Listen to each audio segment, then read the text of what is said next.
Bonnie Smith, and I am the Sexual Assault Response Coordinator at the 138th Fighter Wing. And I'm here today to talk to you about the SAPR talking points for the 2020 calendar year.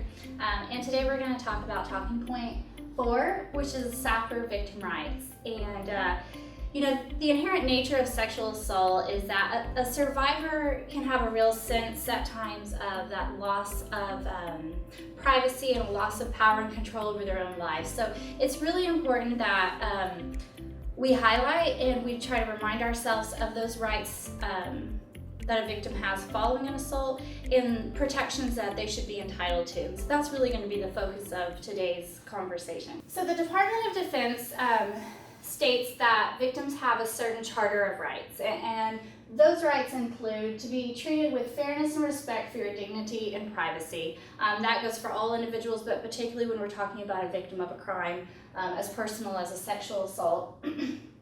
Have the right to be reasonably protected from an alleged offender. That's where we see those military protection orders and the expedited transfers come into play. Those are tools we can use to ensure that safety. A victim has a right to express a preference on military or civilian prosecution of the offense. So there we're really talking about where victims have decided to make an unrestricted report.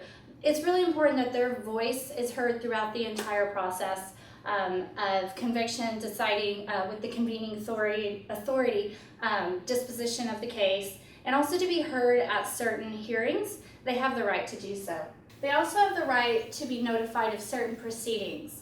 In particular, they have the right to, as I said, to be present during the proceeding, and should the perpetrator be convicted and then file an appeal or to be released, the victim would be notified of all of those processes. That is their right. They are entitled to receive restitution if available under the law within that state. And they are entitled to take part in proceedings that are free from unreasonable delay, and lastly, to be heard at certain proceedings, which we already discussed. So this brings us on to the really important point of retaliation and reprisal. So this brings us on to the really important point of retaliation and reprisal. And I think we talk a lot about these issues, and that certainly we understand that they're unlawful, but we don't always talk about specifically why they're unlawful and what exactly we're talking about. So it's the Air Force policy to protect individuals from retaliation, ostracism, maltreatment, and reprisal as related to a sexual assault incident. So why? Why would we want to protect that and prevent it from happening? Well, we know that when individuals, regardless of the rank or position, engage in retaliation or reprisal, it not only violates good order and discipline, but it can also erode unit cohesion and undermine mission readiness. We also know from experience that it can deter other victims from coming forward. So the SAPR program has seen that when units have issues of retaliation or reprisal, often we're not real sure of what the sexual assault trends are because victims can be afraid to come forward. And that's certainly not what we want. We want to make sure that we're developing programs that are going to meet the needs of the particular units. So let's look for a moment at what these terms actually mean. So I understand that this is very small. That's okay. I just wanted it to be there for you that you can come back and look at in the future if you want to. So I am going to read through these to make sure that we understand what it's saying. So, what is retaliation? I even had to go and review these definitions a little bit as I was preparing for this because they can be a little bit gray, and I want to be sure we know what we're talking about.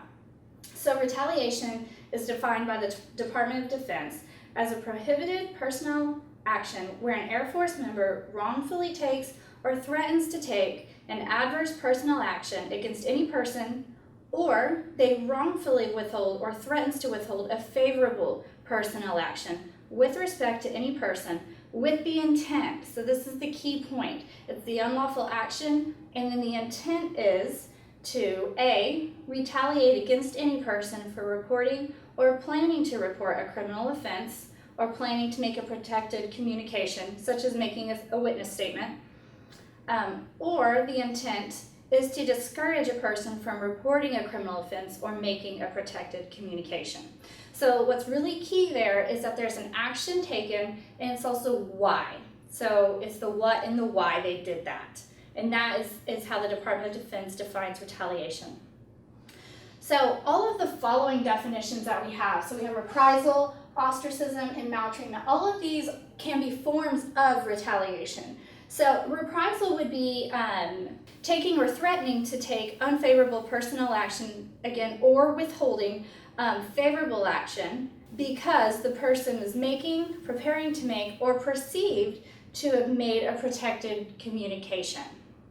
Next, we have ostracism. So ostracism is the wrongful exclusion of a military member from either social acceptance or for participation or membership into an organization with the intent to exclude them and inflict emotional distress to the member. So it's not just the exclusion, it's what's the intent of doing this. And that is ostracism. And the last one that we have is maltreatment.